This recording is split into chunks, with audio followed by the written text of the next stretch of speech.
Impossible n'est pas français. Les obstacles ne doivent pas te décourager. Si tu rencontres un mur, ne t'arrête pas. Adapte-toi et franchis-le ou travaille autour. Quand il s'agit de réussir, l'audace est la clé.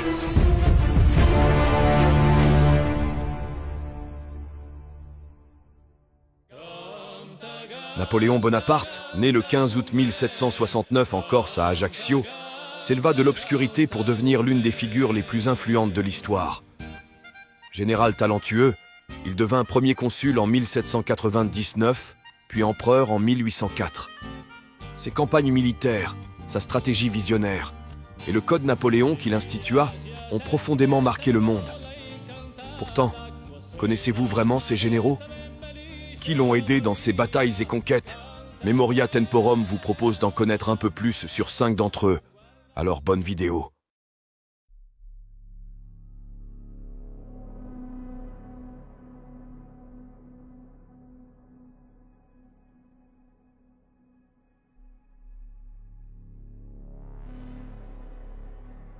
Michel Ney, né le 10 janvier 1769 dans une famille modeste de Lorraine, auteur d'humbles débuts pour devenir l'un des généraux les plus audacieux de Napoléon.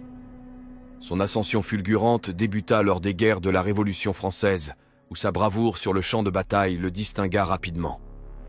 Sur les terres russes glacées, devint l'épreuve de feu pour Ney. Napoléon visait à affaiblir l'armée russe, mais la résistance acharnée des Russes mena à un affrontement titanesque. Cette bataille coûta la vie à plus de 70 000 hommes. Ney, à la tête des troupes françaises, se lança dans des assauts désespérés, incarnant le courage face à l'adversité. Malgré l'acharnement, la victoire demeura hors de portée, symbolisant le tournant tragique de la campagne de Russie.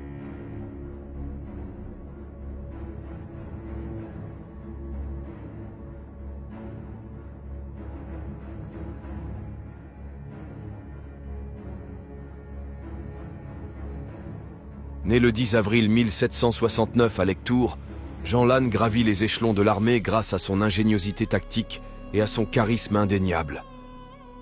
Issu d'une famille modeste, sa carrière militaire débuta lors des campagnes de la Révolution. Sa maîtrise du champ de bataille le propulsa rapidement vers le statut de général. Lannes joua un rôle essentiel dans la victoire éclatante contre la coalition austro-russe. Près de 85 000 hommes furent engagés dans un affrontement où les stratégies complexes de Napoléon atteignirent leur apogée. La victoire française, bien que coûteuse en vie, consolida la réputation de Lannes comme le Roland de l'armée. Cependant, son destin tragique fut scellé à la bataille d'Aspern-Essling en 1809, où il succomba à ses blessures.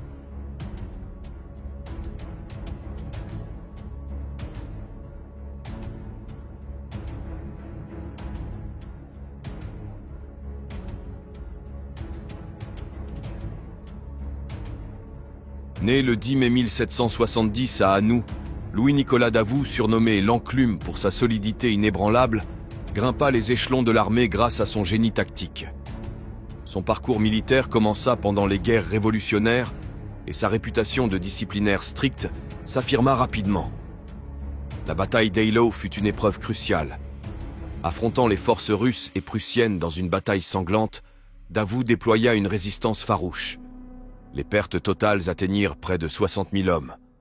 Malgré les conditions extrêmes, la détermination de Davout fit pencher la balance en faveur des Français, consolidant sa réputation d'enclume indestructible dans la forge de la guerre.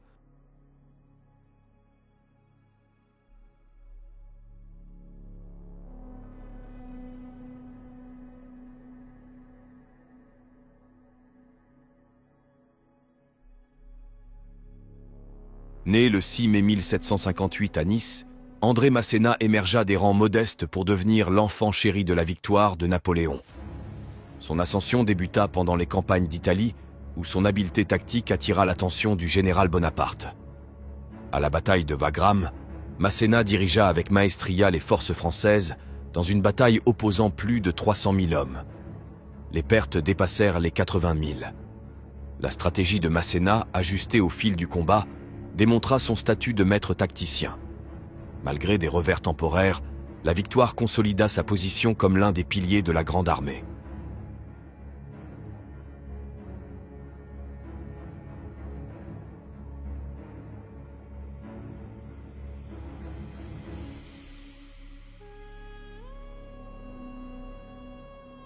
Né le 25 mars 1767 à la Bastide Fortunière, Joachim Murat, d'origine modeste, gravit les échelons pour devenir la chevauchée du cavalier de Napoléon.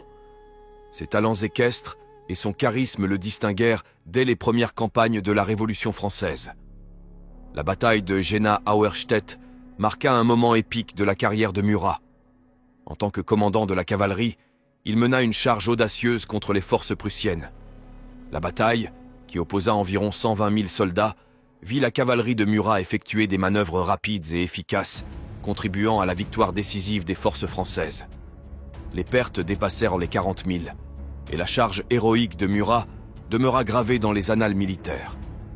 La vie tumultueuse de Murat, marquée par son alliance avec Napoléon, culmina tragiquement lors de son exécution en 1815. Sa contribution à l'art de la guerre et son impact sur les batailles napoléoniennes font de lui un personnage emblématique de cette époque tourmentée.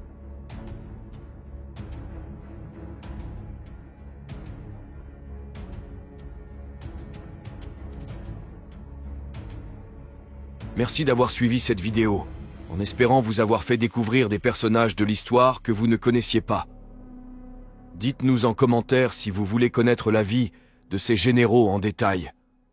N'hésitez pas à voir nos précédentes vidéos, abonnez-vous à la chaîne YouTube et activez la cloche des notifications pour être au courant des prochaines vidéos. Et suivez-nous sur Instagram pour voir les infos concernant les prochaines vidéos. À bientôt.